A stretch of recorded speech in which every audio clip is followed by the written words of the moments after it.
She's going to be in our new graduate program that I'm teaching, so I'm very happy to have her. Started writing at a very young age, insisted she wanted to be a veterinarian until she realized she was much better at visualizing the inner life of a veterinarian than things like calculus. DePaul University, correct? Yeah. Undergraduate, and then you won the Chad, how do you say it, Costa? Memorial? Costa, yeah. Writing Award in 2013, and right now works at Indie Fringe. Indie Fringe. And tonight you will be doing a story called Rosie O'Donnell Made Me Question My Sexuality. So, like any good fiction writer, I entered a personal essays and memoir class in college and immediately started lying a lot. And this led to a series of essays, which now is enough to make a book out of, which Kathleen just suggested I call my made-up memoir, which are a bunch of these essays that are half my life and half more interesting things. But I'm not going to tell you what's made up and what's the lie, so you'll just have to guess. So this one is Rosie O'Donnell Made Me Question My Sexuality. So there was this time, my freshman year of high school, that was like this golden hour in the evening, and it was when my mom was at rehearsal for a community theater musical, my little brother was at guitar lessons, and my dad was at a weekly dinner meeting. So I was home alone, which was awesome. I couldn't drive, so I didn't go anywhere, but I did eat a lot of ice cream and watch a lot of trashy TV because I was a really bad kid. So I would watch mostly like things on Bravo, like America's Next Top Model or like America's Next Top Cake Boss or whatever. And one night I found this documentary about Rosie O'Donnell's gay, all-inclusive cruise. And something from it really stuck with me. And it wasn't, you know, the whole like gay rights thing. I had figured that out a long time ago. It was this lesbian couple who had a teenage daughter about my age at the time. And they were like the Jamie Lee Curtis style lesbians, you know, they had like the matching short gray hair and like sunburnt and tankinis on the beach with their daughter who looked not unlike me. She was like gangly, blonde ponytail, loved her moms. And she told the documentarian, she was like, growing up, I really wanted to be gay. I wanted to be gay like my moms. You know, I wanted to have the same kind of relationship they had. But I asked them, you know, how did you know that you were gay? And they lied to her. They told her that you find out if you're gay or straight by having a dream. And in that dream, you will kiss either a boy or a girl that you like, and that's how you know. Which is really cute, but totally wrong. I understand though, because like no one wants to discuss genitalia with their child. Genitalia in general, very frightening. So the daughter had a dream about kissing a boy she liked from middle school, and she was straight, which was sad, but her moms loved her anyway. Great. A few nights later, I had a dream. And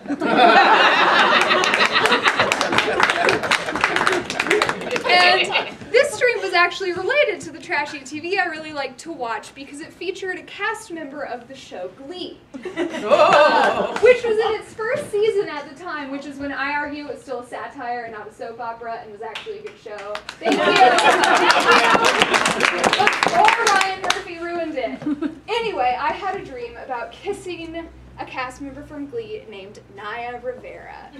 Yeah, and she is beautiful. She's like beautiful even for TV beautiful. She is Latina and curvy and had this long black hair and was, you know, a great singer and dancer in the show. And I had this really sweet dream of kissing her and like making out with her in my bedroom at home. And I woke up and I was like, this is what the lesbians foretold!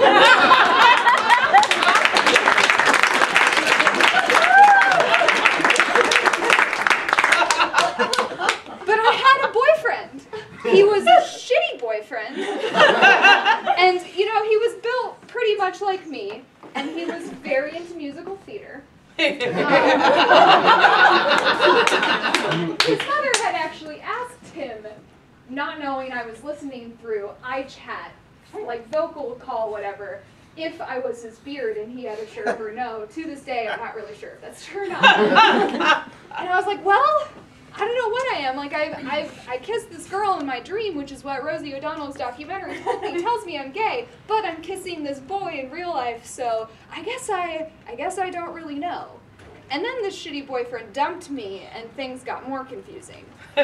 Because this was before the fall semi-formal dance. And to understand what a fall semi-formal was, you really need to know what kind of high school I went to, which is the most liberal of liberal arts high schools. And it is, I won't say its name, but it rhymes with University My School. And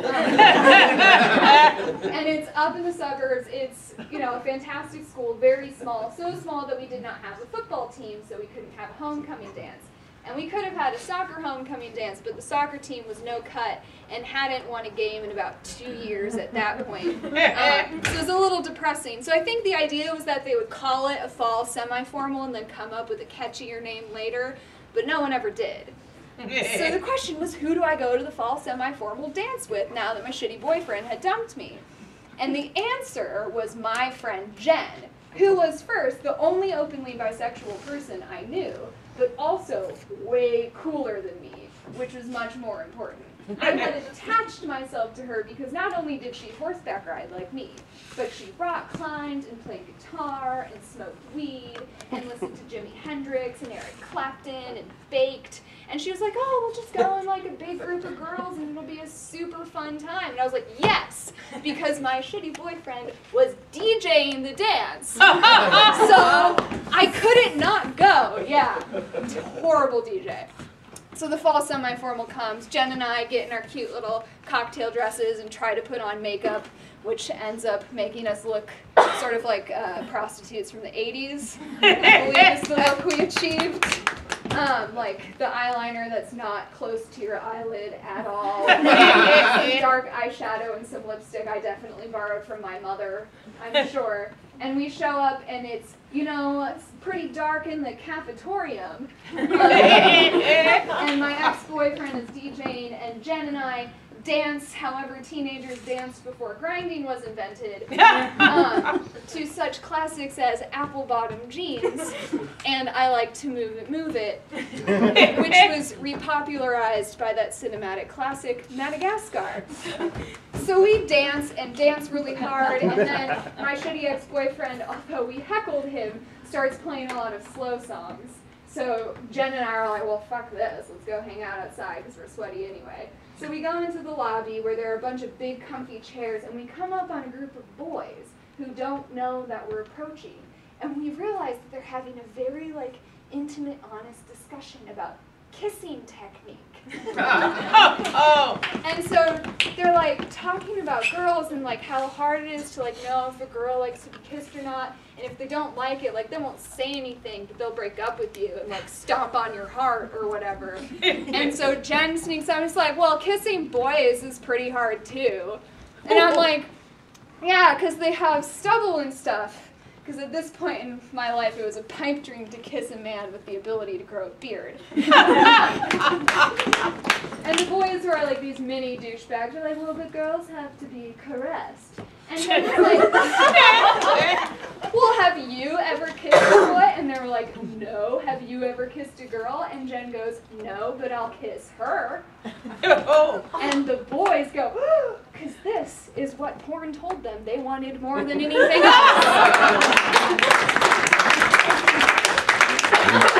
And I go, I'll kiss her if one of you kisses another one of you. And they go, okay, fine. That's like a fair exchange. So I then saw, to this day, is the most heterosexual kiss between two men that I've ever seen in my life. It was incredibly disappointing. I remember being very disappointed. I don't think their lips actually touched. I think they just breathed on each other. You know, these like mini douchebags in their ill-fitting suit coats. And Jen and I were like, all right, well, let's do this. So I lean close to her, and she looks weird, but that might be the makeup. But she smells like Jen. You know, this Jen who I've hung out with so much and spent so many nights with, and she wore the same, like, vanilla body lotion, and she always smelled like that and Burt's Bees. And we kissed. And I remember thinking, you know, my biggest memory is that her mouth was a lot smaller than my shitty ex-boyfriend's. And her face was just smaller. It was all, like, very small and delicate. which was different than my shitty ex-boyfriend or the dream about Naya Rivera. And then we sort of break apart, and the boys are like, you know, they don't know what to do. They have no idea what just happened or the significance of it. And we go on our way and finish the dance, and then a few months later I get back together with the shitty ex-boyfriend, and then a few years later I dump him, and then I go to college. And Jen becomes this awesome, badass park ranger with dreads. She graduates from Kenyon College and disappears from society for forever and travels to Alaska and Joshua Tree, and she's teaching for these programs like Outward Bounds and Knowles, and she is still so much cooler than I could ever be. And every like 6 months or so, she gets on Facebook and she updates with a bunch of photos. And sometimes she's with a dude, and sometimes she's with a girl, and sometimes she's by herself on top of some gorgeous cliff with a sunset behind her. So this is 5 years after that dance. I am in a fraternity on a Sunday night at college. I am competing very hard for the last place in a Super Smash Brothers tournament, which my current boyfriend, who is not a shitty guy, found a decent one, definitely straight, all exciting, had just won first place, and I am battling it out for last. And I get a phone call, which is weird because who calls people now? I never get calls unless it's my grandmother, mother, that's it. And it's Jen. And so I immediately forfeit. I'm like, oh, okay, I gotta go. I gotta answer this call. And I pick it up, and I'm like, hey, how are you? And she's like, great, I'm in town for a couple days. Like, when are you gonna be home for winter break? And I'm like, soon, I think. We should definitely hang out. And we start reminiscing because shitty ex-boyfriend has just gotten engaged to a woman. Very surprising. And Jen and I sort of catch up, and we talk about that fall semi-formal and how much fun we had had and how horrible of a DJ he still is. He still DJs. I hope Apple Bottom Jeans still features prominently. And she's like, oh yeah, I had such a crush on you back then.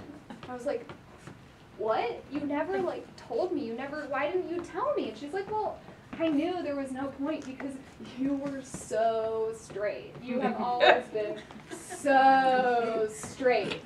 I was like, well, why didn't you tell me that? She's like, no, I couldn't because I knew you were straight. I was like, no, I wondered for years about whether I was straight or not, and you could have just fucking told me.